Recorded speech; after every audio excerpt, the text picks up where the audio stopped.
I'm Lena Carter, and the day I buried the only person who ever truly saw me, my family was across town, clinking champagne glasses at my sister's birthday brunch. No phone call, no flowers, just silence. They didn't show up for the funeral, but they showed up for the will. They thought they'd walk away with everything. What they didn't know was that Grandma Evelyn had already seen everything that mattered. If you've ever been the one left out, the one who gave quietly while others took loudly, this story is for you. Let me know in the comments where you're watching from. And don't forget to subscribe, because sometimes the loudest revenge is simply choosing peace. I grew up in Ashbury, Oregon, where the trees were tall, the rain was constant, and in our house, my presence was quiet enough to forget. From the time I was old enough to notice, I knew I wasn't the center of anyone's orbit. That spot belonged to my younger sister, Sloane. She was 2 years younger, but she sparkled like she was born under a spotlight. Even as a toddler, Sloane could steal a room with her laugh. She had the kind of energy that made people turn their heads, lean in, and stay.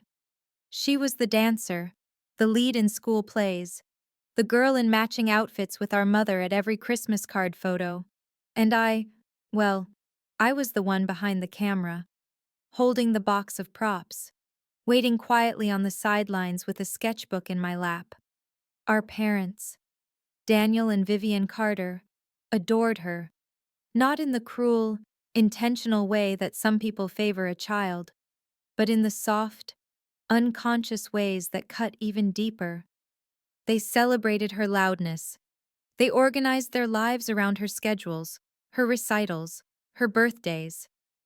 I became skilled at taking up as little space as possible. I didn't want to compete. I just wanted to be seen. On my 8th birthday, I asked for a very specific set of colored pencils, artist grade, with dozens of shades. I had circled the ad in the store flyer and left it on the kitchen counter for days. When the morning came, I sat at the table, my knees bouncing with excitement. There was a gift. Just one. A plain gray sweater folded neatly in a box. "We thought you needed something warm," my mother said. Later that day, I watched her slip a $20 bill into Sloane's hand for a movie outing. My pencil set had cost 10. Small cuts like that don't bleed. They bruise. Quietly. They accumulate. But the worst memory, the one that still knots something deep in my chest, was the Christmas I was 10. Sloane had asked for a bike, a pink one with tassels and glitter on the seat. Our parents saved up for months to get it. I asked for an easel, something simple, so I could keep my drawings off the floor. Christmas morning, the bike was there, bright pink, with a red bow and silver handlebars that sparkled under the lights. Sloane screamed with joy. Everyone clapped. My gift was a thin, flat box. Inside a cheap watercolor set from the discount store, the brushes were plastic. The paint flaked at the edges. "We thought you'd like this," Dad said, eyes already back on Sloane, who was attempting to ride her new bike through the hallway. That was how it always went. No cruelty, just consistent dismissal. As if my needs, my passions, were nice little hobbies, side notes in the story of our family. And somehow, I believed it. I thought being overlooked was my role, that fading into the background was easier than asking to be held. But even the quiet ones remember everything. And one day, they stop asking to be seen. They start building something no one can ignore. If I was invisible inside my parents' house, then Grandma Evelyn's home was where I finally had form, where I had weight, voice, and color. Her little blue house sat quietly by the edge of Clearwater Lake, wrapped in ivy and the smell of cinnamon. It was only 20 minutes from our house, but it felt like a different world. There were no dress codes, no noise about achievements, no pressure to shine, just the soft creak of old floorboards, the hum of a kettle always on the stove, and the way Grandma looked at me, like I was enough just by being there. She saw me. I don't mean she simply noticed me when I walked in. She looked me in the eye and stayed there. She asked questions that lingered. She waited for real answers. When I showed her my sketchbook, she didn't just glance and nod. She held it with both hands, brought it close to her glasses, and studied every pencil line like it mattered.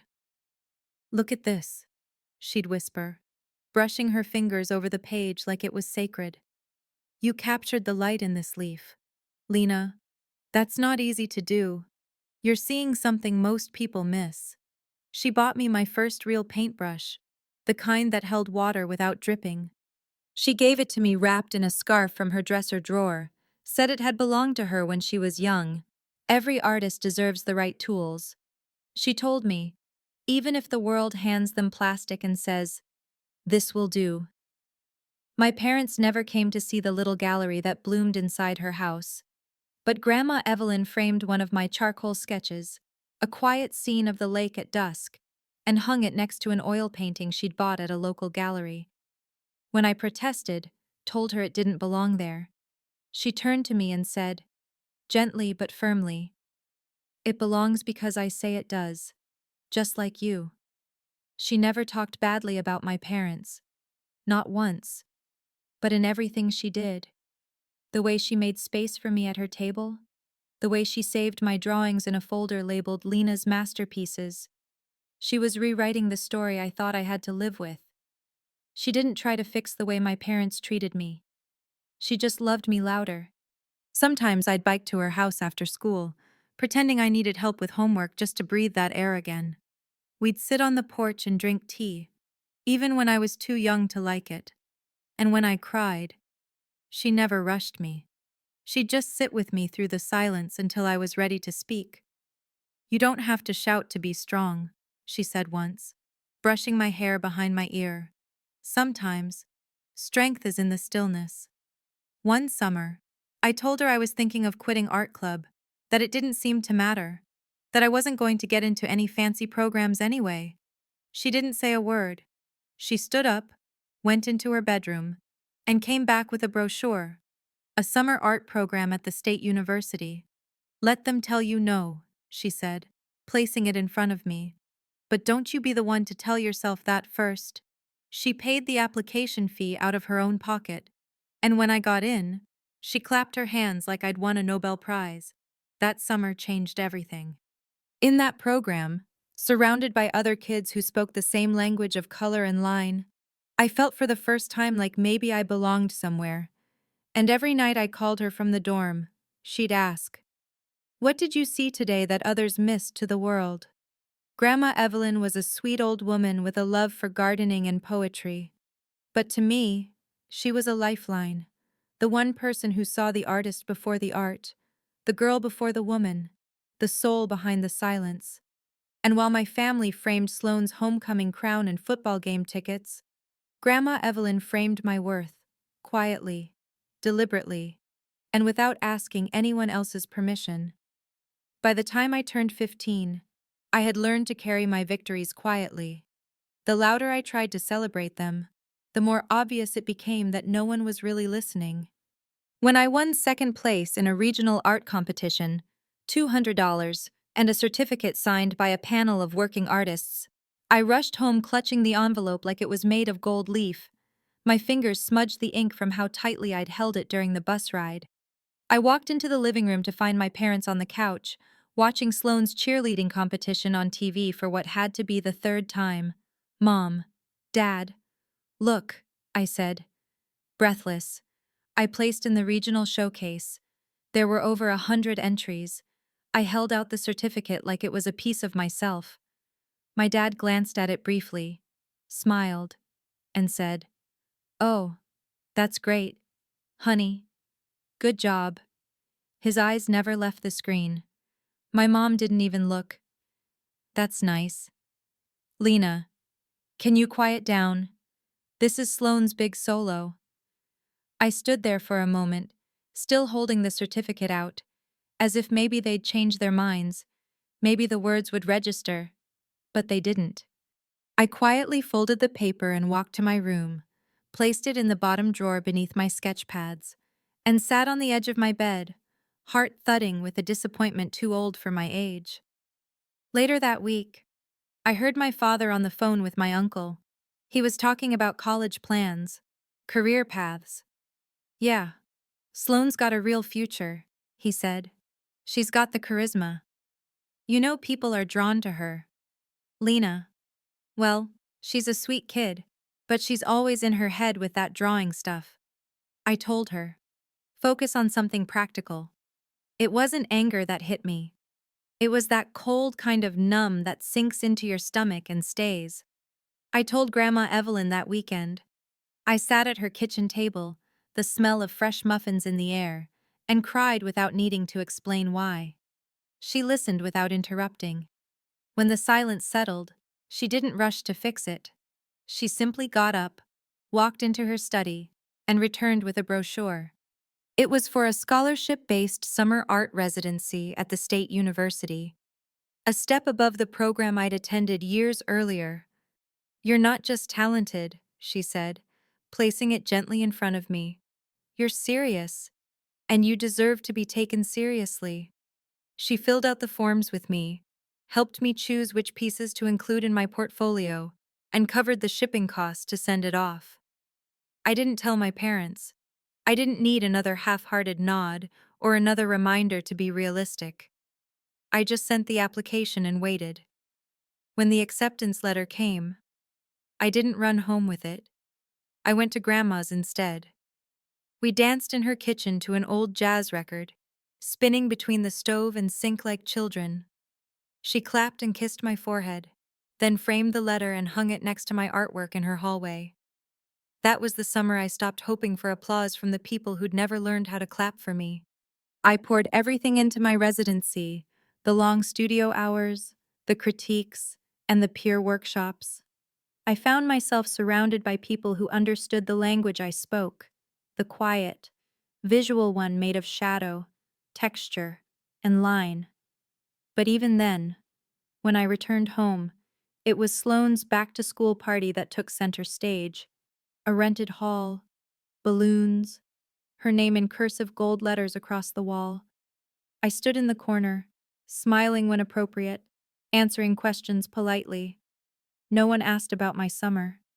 No one noticed the small, quiet change in me, the shift that said I wasn't waiting anymore. Only Grandma Evelyn noticed. And somehow, that made it enough. Illness doesn't arrive like thunder. It creeps in softly, the way dusk turns into night. You don't notice how dark it's become until you're already standing in it. At first, it was just a cough. Dry, persistent. Nothing to worry about, Grandma Evelyn said, but then it lingered. Turned into fatigue, shortness of breath, quiet pain that stole across her ribs in the early hours of the morning. The diagnosis came in quiet tones from a doctor who didn't meet our eyes. Lung cancer. Late stage. No cure. Just time. And so I gave her mine. I was 23, living in a one-bedroom apartment over a bakery, and taking community college classes while waitressing part-time. But every afternoon, after my shift, I went straight to the little blue house by the lake. I'd bring fresh flowers, soup in thermoses, sometimes just my silence. She didn't need entertainment. She just needed someone to hold her hand when the world grew too heavy.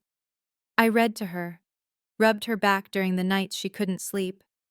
We sorted through old photo boxes when her hands still had strength, laughing at faded memories, both of us pretending the clock wasn't ticking.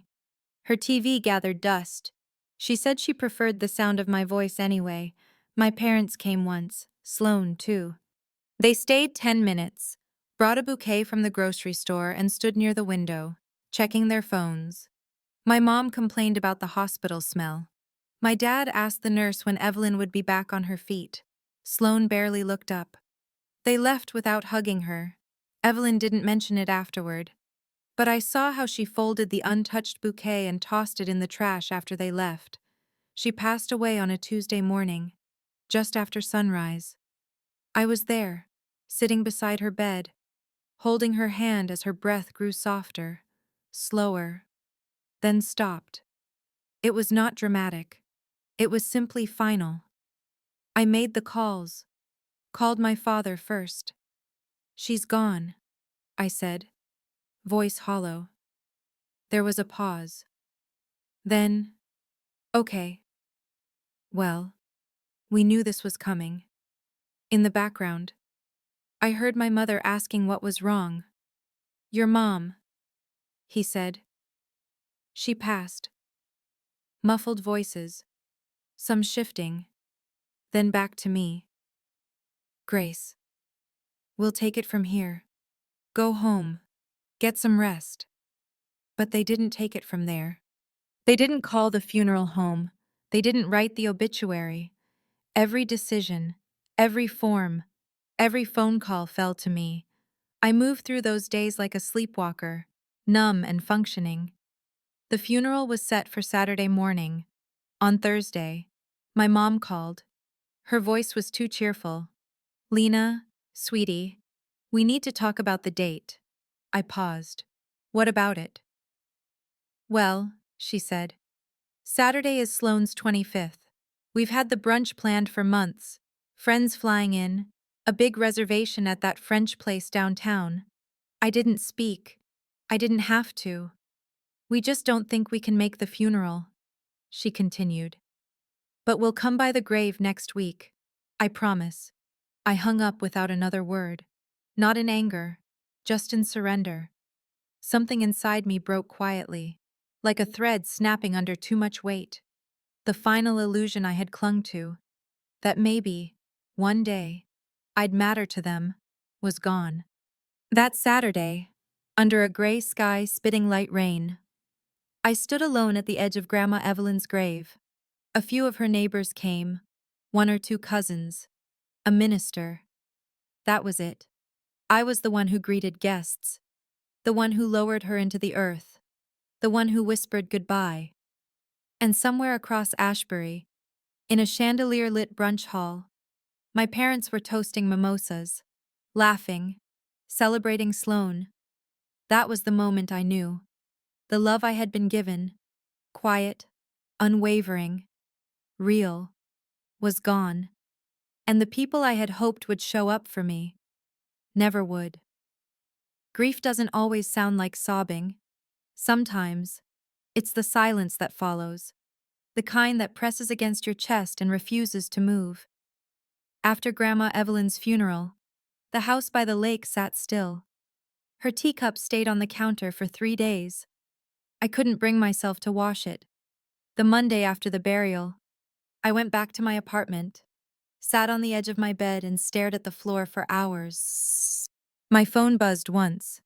Dad. Then again. Mom. Then Sloane. I didn't answer. I didn't delete their messages. I didn't even read them. I just let the screen dim until it all faded away. No final statement. No dramatic goodbye post. No accusatory email. I didn't need to declare anything. I was done hoping for something that would never come. For most of my life, I had chased their attention like a child running after a balloon in the wind. Always out of reach. Always just one step from being noticed.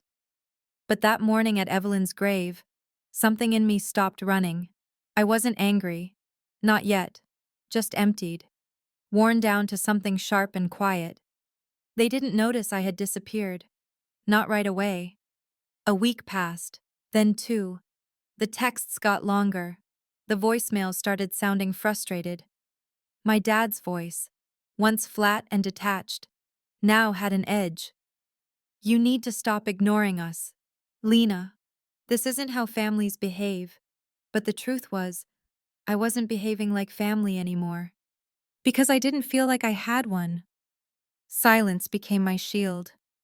It was the only boundary they could not twist, the only wall they couldn't push through with guilt or charm or confusion. When they called again, I let it ring. When my mom sent a photo of Sloane blowing out candles with the caption, "Wish you were here," I looked at it for a full minute before deleting it. I started spending more time at the lake house. It wasn't mine, not legally, not yet. But I kept the garden trimmed, aired the sheets, and opened the windows. I sat in Grandma's chair and read her poetry books out loud. as if she might still be listening. Some days, I cleaned just to move. Other days, I sat still for hours. The air there didn't ask anything of me. It just let me be. Grief, I learned, isn't always loud. Sometimes it whispers. Sometimes it waits. And sometimes, it tells you exactly who never deserved your voice to begin with. By the end of that month, the text slowed. The voicemails stopped. Not because they understood, but because I had stopped responding. And silence, when used right, becomes unmistakable. It was the first time I wasn't begging to be seen. The first time I chose my peace over their permission. The letter arrived in a cream-colored envelope, thicker than most mail, with my name written in elegant script. The return address read Whitaker and Sons, Estate Law, Ashbury. I knew what it was before I even opened it. It had been just over a month since the funeral. The house by the lake was still quiet, still wrapped in the kind of stillness that only follows final goodbyes.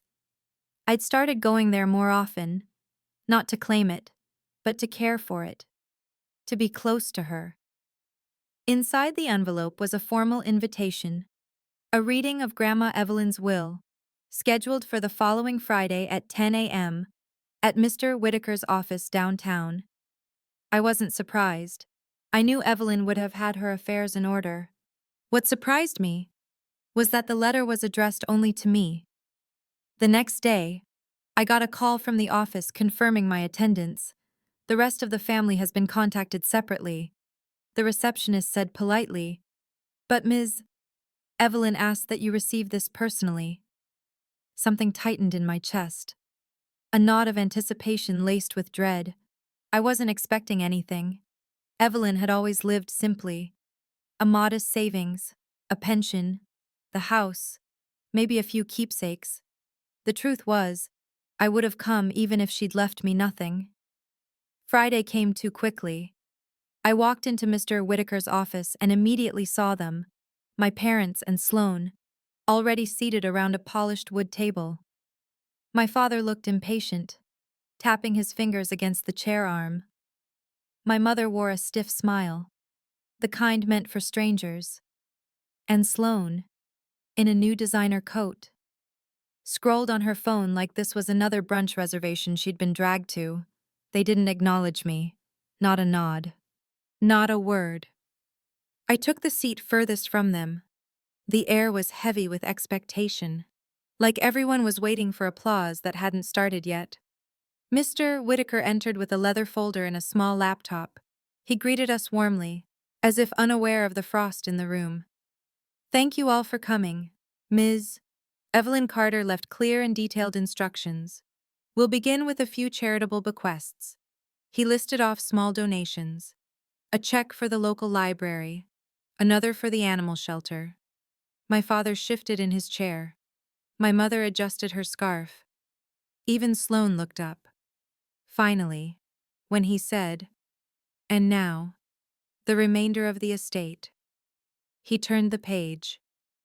To be clear, this includes the property at 17 Clearwater Drive, all personal belongings, savings accounts, investments, and the contents of the safety deposit box. My breath caught. Mr. Whitaker continued, calm and certain. "Ms. Evelyn Carter has named her sole heir and beneficiary, her granddaughter, Lena Carter." Silence. Not the stunned kind, the gutted kind. I didn't look at them. I could feel their shock pulsing across the table like heat. My father's fingers froze mid-tap. My mother's face drained of color. Sloane opened her mouth, then closed it again. All of it, my dad said after a moment, his voice brittle. "Yes." Mr. Whitaker replied, "In full." "No, that's not." Sloane shot up in her chair. "She wouldn't do that. I was her favorite." Mr. Whitaker adjusted his glasses. "Ms. Carter was very clear. This was her final, deliberate decision. I sat still, hands folded in my lap. I didn't feel triumphant. I didn't feel anything at all. Not yet. Because this wasn't about the money or the house. It was about truth. Finally being written down, notarized, and read aloud in a room where silence had once swallowed me whole. The silence that followed Mr. Whitaker's announcement was deep and sharp, like the kind that hangs in the air right after glass shatters. No one moved. No one spoke. Even the air in the room seemed to hesitate. Then Mr. Whitaker cleared his throat gently. "There's one more item," he said. "Ms. Carter left a recorded message. She asked that it be played at the reading." He reached over and turned the laptop toward the center of the table, the screen glowing softly in the dim light. "She wanted you all to hear this together." He pressed play. There she was, Grandma Evelyn, sitting in her favorite armchair by the bay window, wrapped in the quilt I'd made her during my last summer at the residency. The light filtered through the lace curtains just as it always had. Her hands were folded neatly in her lap. Her face looked tired, but her eyes, those sharp, kind, unwavering eyes, were steady as ever. "Hello," she said, her voice faint but full. "If you're watching this, then I'm gone. And I hope this message finds you well." She paused, breathing in, then continued. "There are things I want to say now, things I think need to be said out loud." Her gaze lifted, looking directly into the lens, to Daniel and Vivian. She began. "My parents, for years, I watched you raise two daughters. I watched how one was placed at the center of everything, while the other became the background. I watched you celebrate every loud moment Sloane ever had, and overlook every quiet achievement Lena worked so hard for. You didn't mean harm, I know, but neglect doesn't need intent to leave scars." My mother let out a soft noise, somewhere between a gasp and a protest. But Evelyn continued without flinching. "You saw charm and sparkle, but you missed character. You praised ambition but ignored endurance. You told Lena to be more practical, when all she ever needed was to be seen." She shifted slightly, adjusting the quilt. Her tone changed, gentler, but firmer. "To Sloane," she said, and I watched my sister stiffen beside me. "I hope one day you'll understand that love is not owed, it's earned. You were always surrounded by it, but you never had to fight for it. Lena did, and in doing so, she became something you never quite learned how to be, present. She showed up when it was inconvenient. She gave without expecting credit. She stood by me in silence, when I didn't have the words to ask for help." Then Evelyn's eyes found the camera again, softening. "And to you, Lena," she said. My heart clenched. "My quiet, steady girl. You were my greatest comfort in my last chapter. You didn't need to prove anything. You just loved me. You gave me your time, your strength, and your kindness, without condition. That is why I've left everything to you. Not because I love the others less, but because you gave more than anyone ever asked of you. And I want you to have the means to live the life they once tried to talk you out of." Her voice trembled for the first time, but she didn't look away. "Fill that house with light and color. Use it to make something beautiful. And when you doubt your worth, remember this: I saw you, all along." The screen faded to black. No music, no final line, just silence. But this time, the silence didn't swallow me. It surrounded them, because now the truth wasn't just mine. It was on record, spoken, unshakable, and no one at that table could pretend they hadn't heard it. The room didn't erupt immediately. It cracked. The silence after the video wasn't peace. It was the kind of stillness that comes just before something gives way. My father's face flushed deep red. jaw clenched so tightly I could see the muscle jump in his cheek. My mother sat frozen, lips parted slightly, as if trying to form a defense but forgetting how. It was Sloane who broke first. "No," she snapped, pushing back her chair so hard it screeched against the hardwood floor. "No, that's not right. I was supposed to get the lake house. We talked about it. Grandma said we'd throw parties there. She told me I could redesign the kitchen." Her voice pitched higher with every word, hands flying as if outrage alone could undo a legal document. Mr. Whitaker didn't flinch. He simply folded the will and placed it back in its folder. "Ms. Carter's instructions were final," he said. "The estate belongs entirely to Ms. Lena Carter. This is manipulation," my father hissed, his voice trembling with barely contained fury. "You were the one feeding her pills and ideas and guilt. You twisted her mind while she was sick. You preyed on her emotions." My hands remained in my lap. I didn't flinch. I didn't raise my voice. I just looked at him, at the man who had dismissed me for most of my life, and said quietly, "She left it to me because I was there. And you weren't. That was all." I didn't need to defend what had already been proven. I didn't need to match their rage, or their disbelief, or their grasping at the pieces of a reality they'd built without me in it. Sloane tried again, her voice cracking now. "You think you deserve that house, that money?" She pitied you. "Lena, that's all this is. She felt bad you didn't have anything else. So she threw you a bone. It's not fair." I turned to her. For the first time, I really looked at her. Not the curated version my parents had paraded around, but the person underneath. Angry, unmoored, and so sure she was owed something simply for existing. "She gave it to the person who showed up," I said softly. "That's all." My mother's voice came next, quieter, but laced with something raw. "Lena, can't we talk about this privately? As a family?" That word used to ache. Now, it meant nothing more than shared DNA. I stood up, slowly, smoothly. My chair barely made a sound. I gathered my bag, nodded once to Mr. Whitaker, and turned toward the door. No one stopped me. No one followed. I didn't storm out. I didn't cry.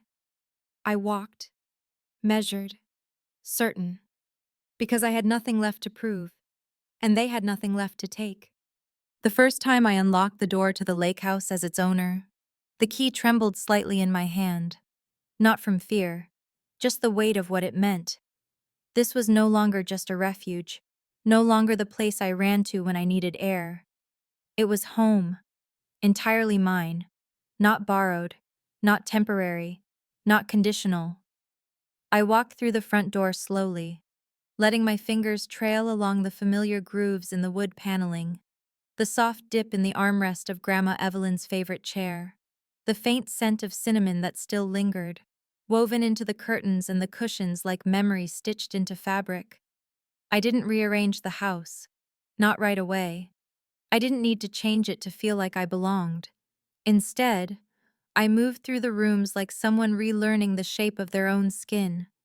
I opened the windows, let the wind move through the quiet. I spoke aloud to the stillness. Some days, I said nothing at all, just let the silence cradle me like her hands used to. But the garage was where transformation began. It had always been a cluttered storage space, filled with old tools, rusted garden furniture, cardboard boxes marked someday. But I saw something else. I saw light, potential, a blank canvas that wasn't asking permission, with a portion of the inheritance.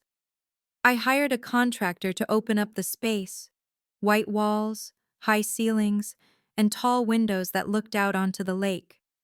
I chose everything with care, not for aesthetics, but for intention. A place built not just to work, but to feel. I bought a professional easel, a real one, Not something secondhand from a flea market or a dusty corner of a supply store. A solid walnut frame, heavy, permanent. I stocked shelves with pigments and handmade brushes, canvas rolls and charcoal. And then, one afternoon, I stood in the center of the room and began. The first stroke was clumsy, my hand too tight, my breath too shallow. But with every line, every layer of color, something shifted.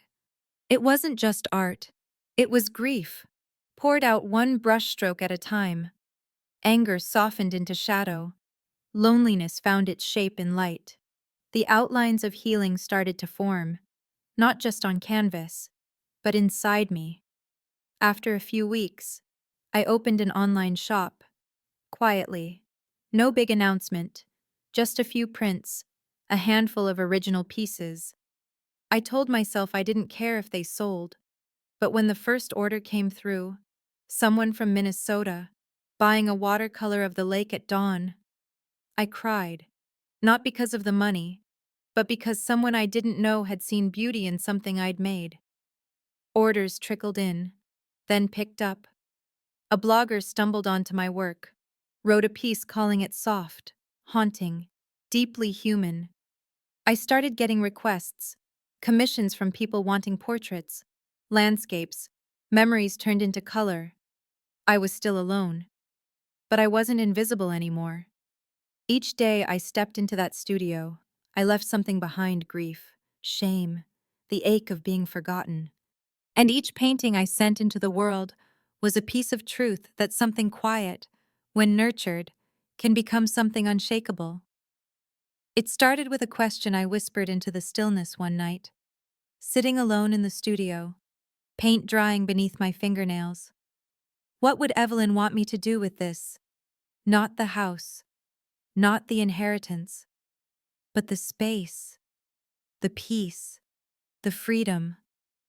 She hadn't just left me a home, she'd left me a chance. And I knew she'd never meant for it to stop with me. That winter, I created the Evelyn Carter Art Fund, a small endowment at first, just enough to provide art supplies, mentorship, and weekend workshops for under-resourced teens in the Ashbury area. I set aside part of the garage as a teaching space, cleared out a corner for shared materials, and designed the program around what I had needed most when I was their age: not praise, not performance, but permission. To be different, to feel deeply, to make something beautiful out of the quiet. Word spread slowly, like everything worthwhile does. A few local schools signed on, then a community center, and before long, there were kids knocking on the studio door every Saturday morning. Shy at first, until they saw the brushes and canvases and realized this place was for them. And then came Margaret.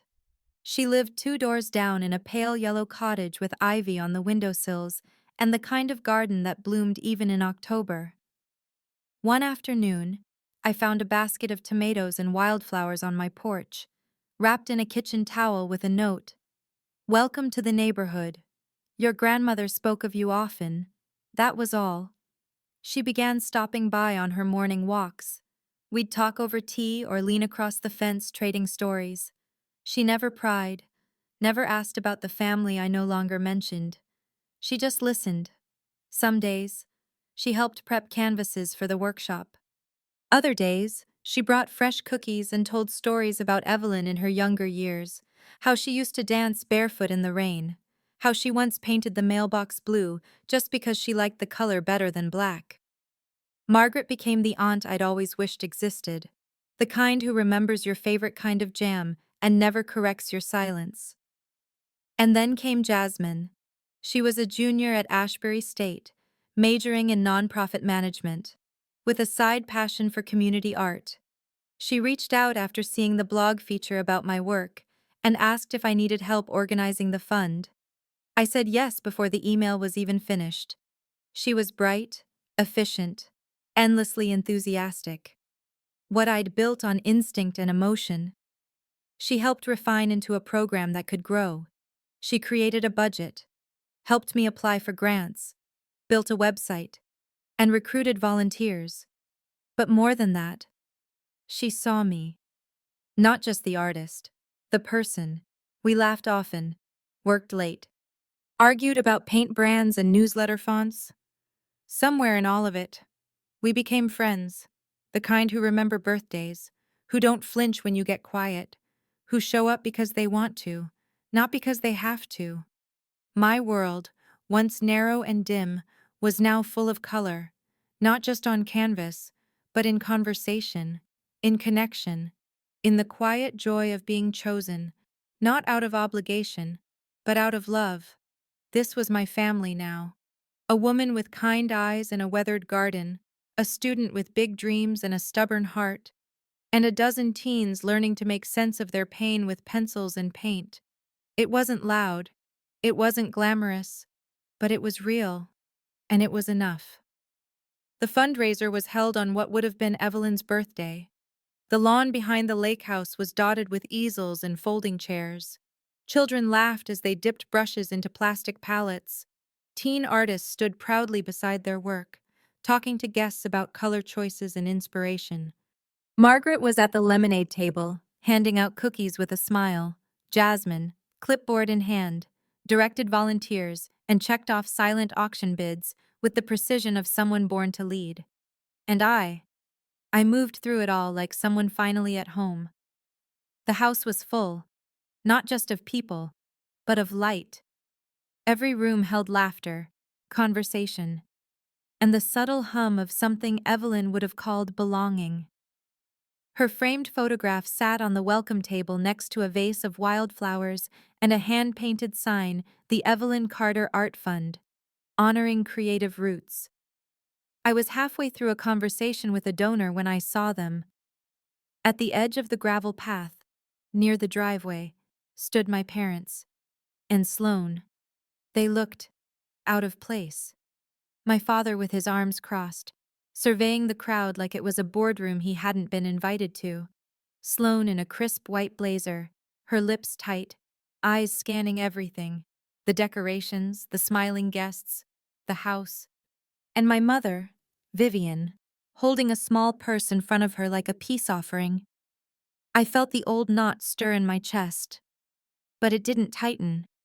Instead, I took a breath and kept walking. They didn't approach until later, after most of the guests had filtered inside for the art presentation.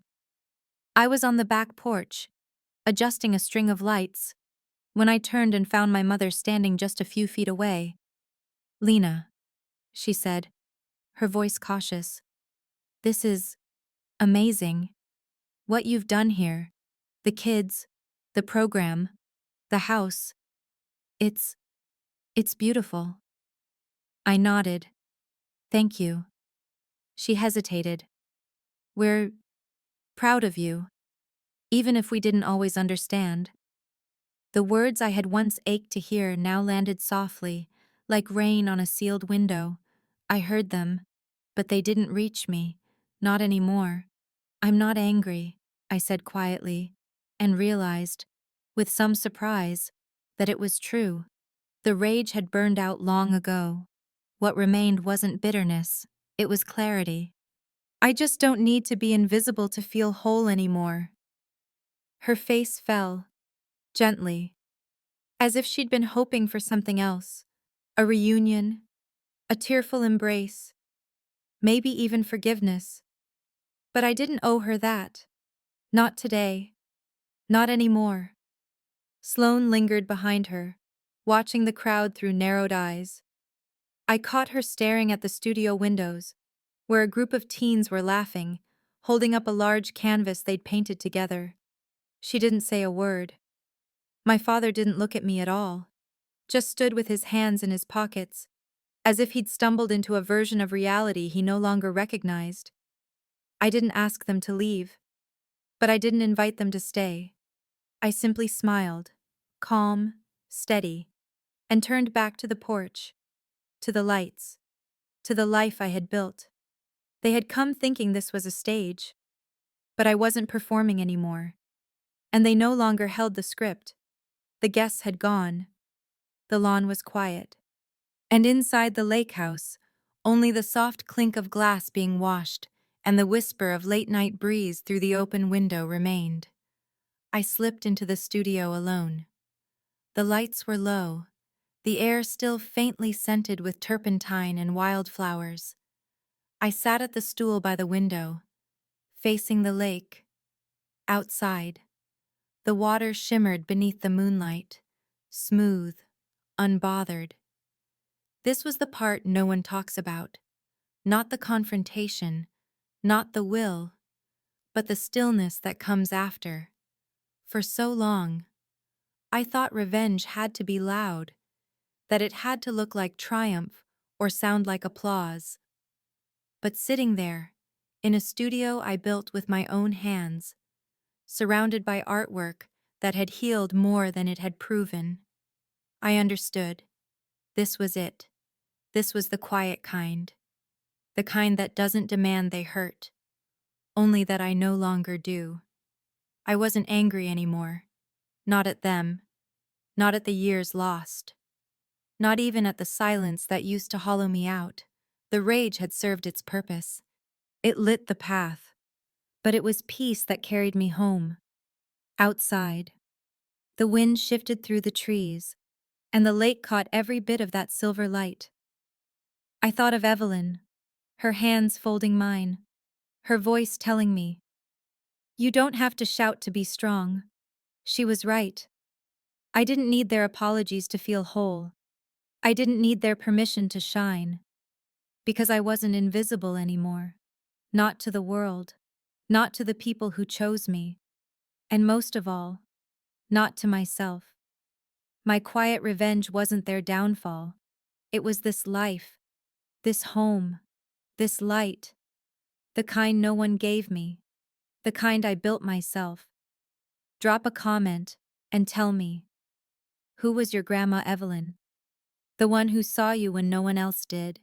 And if this story touched something in you, don't forget to like and subscribe, because the world needs more quiet strength, and maybe someone out there needs to hear your story next.